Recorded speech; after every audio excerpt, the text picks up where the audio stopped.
الحمد لله نحمده ونستعينه ونستغفره ونؤمن به ونتوكل عليه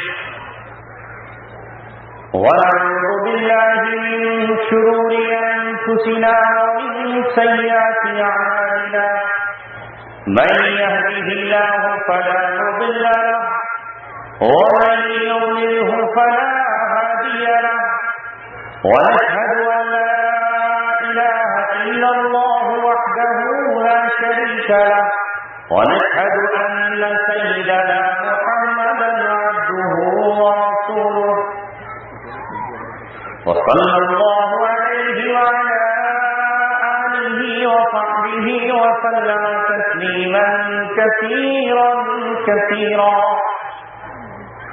أما بعد قال الله تبارك وتعالى في كتابه الكريم لو أنزلنا هذا القرآن على جبل لرأيته خاشعا متصدعا من خشية الله. صدق الله العلي العظيم. قال رسول الله صلى الله عليه وسلم يقال لصاحب القرآن يوم القيامة اقرأ وارتقي ورتل كما كنت ترتل في الدنيا فإن منزلك عند آخر آية تقرأها أو كما قال رسول الله صلى الله عليه وسلم. تیرے ضمیر پہ جب تک نہ ہو نزول کتاب گرہ کشا ہے نہ راضی نہ صاحب کشاف. آئین جواں مرداں حق گوئی و بے باکی اللہ کے شیروں کو آتی نہیں رباتی. میرے دوستوں اور عزیزوں، ایک تو وہ زمانہ تھا جس کا تذکرہ بھی حضرت مولانا فخر الدین صاحب نے جو دارالعلوم دیوبند سے تشریف لائے ہیں انہوں نے آپ کے سامنے کیا. وہ صدی 19ویں صدی تھی اور 18ویں صدی کا نصف تھا. 19ویں صدی گزر گئی، 20ویں صدی بھی مکمل ہوئی اور آج 21ویں صدی کا 21 مئی ہے، 2014 ہے اور ہم ایک تاریخی شہر بلاسپور میں جمع. ابھی آپ نے شیخ الہند رحمۃ اللہ علیہ، حضرت مولانا قاسم نانوتوی رحمۃ اللہ علیہ کا تذکرہ سنا. آج ان کا ذکر یہاں کیوں آیا، آج ان کی گفتگو یہاں کیوں ہوئی؟ ہمیں ان کے ذکر سے کچھ نصیحت حاصل کرنی ہے اور ہمیں ان کے نقش قدم پر چلنے کی کوشش کرنی ہے. اگر ہماری اور آپ کی طرح وہ بھی اس وقت انگریزوں سے ہاتھ ملا لیتے، انگریز کی چوکھٹ پہ سجدہ کر لیتے اور انگریز کے سامنے کافی گدائی لیے کھڑے ہوتے تو شاید تاریخ میں ان کا نام اتنے خوبصورت الفاظ سے نہیں آیا. جس زمانے میں مولانا قاسم نانوتوی رحمۃ اللہ علیہ حاجی امداد اللہ مہاجر مکی رحمۃ اللہ علیہ کے ساتھ شاملی کے میدان کا رخ کر رہے تھے، جس وقت 1857 کا ہندوستان میں غدر ہوا تھا اور انگریزوں کے خلاف علماء دیوبند جو بعد میں علماء دیوبند کہلائے نکلے تھے.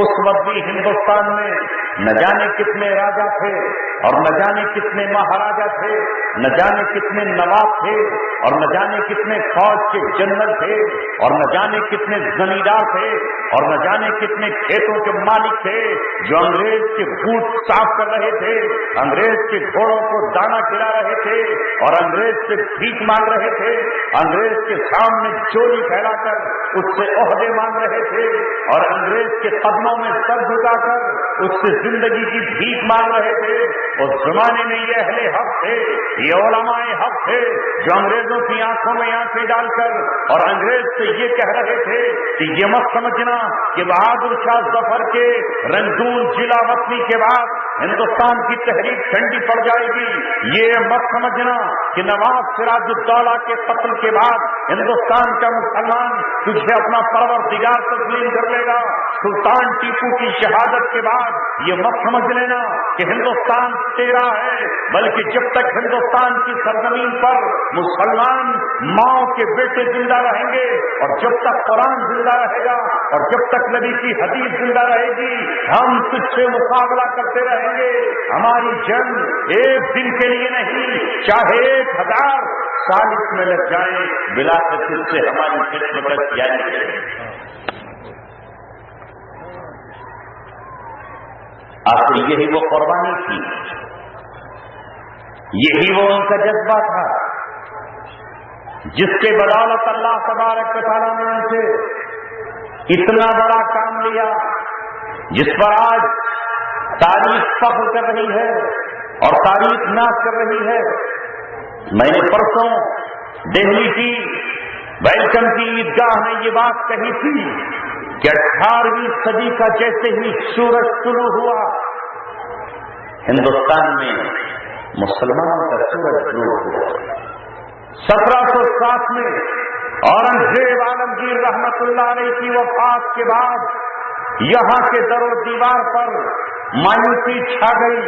وہ لال قلعہ جو اسلام کا قلعہ تھا، جہاں قرآن عدالت میں نافذ تھا، جہاں ہندوستان میں اورنگزیب عالمگیر کی قیادت میں علماء کرام فتاوی عالمگیری لکھ رہے تھے، جہاں علماء کرام قرآن لکھ رہے تھے، اورنگزیب عالمگیر خود قرآن کریم کے حافظ تھے۔ 1707 میں ان کی وفات کے بعد یعنی جیسے ہی 18ویں صدی کے 7 سال آئے، ہندوستان پر مایوسیوں کا عالم چھا گیا۔ وہ دن ہے اور آج کا دن ہے، ہمیں ابھی صحیح سکون کی کروٹ اور راحت نہیں ملی۔ 1707 ان کی وفات، اور اس کے بعد پھر آپ دیکھیے وہ وجود تھا جس کی وجہ سے باطل گرجتا تھا، وہ وجود تھا جس کی وجہ سے دنیا کو تھراتا تھا اور کانپتا تھا، اور اس کے بعد پھر حالات یہ ہوئے کہ 1757 میں پلاسی کا یدھ ہوا، پلاسی کی جنگ ہوئی، نواب سراج الدولہ شہید ہوئے، گرفتار ہوئے، پھر قتل کر دیے گئے۔ لیکن یہ اللہ تبارک و تعالیٰ کی عجیب و غریب سنت ہے کہ ادھر 1757 میں اللہ کو معلوم تھا کہ 1757 میں سراج الدولہ کا شہید ہو جانا ہے، ابھی سراج الدولہ کی شہادت نہیں ہوئی ہے کہ سن 1750 میں اللہ تبارک و تعالیٰ نے شیر میسور کے یہاں سری رنگا پٹنم میں نواب حیدر علی کے یہاں سلطان ٹیپو کو، جن کا نام فتح محمد تھا، انہیں پیدا کیا، جس نے 16 سال کی عمر میں اپنے کاندھے پر تلوار لٹکائی اور شیروں سے مقابلہ کرتا ہوا انگریز سے مقابلہ کیا۔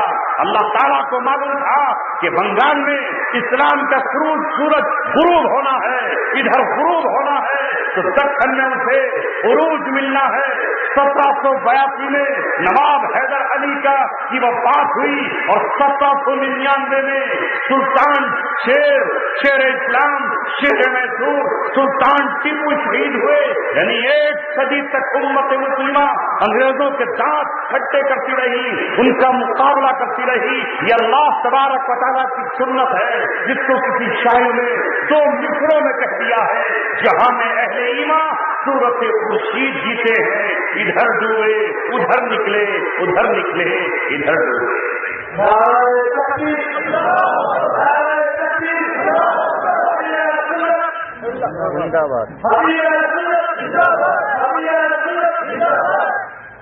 ہم نے کئی مرتبہ اس ملک اور اس کی سرزمین پر یہ بات کہی ہے کہ مسلمان تھک جانے والوں کا نام نہیں ہے، ایمان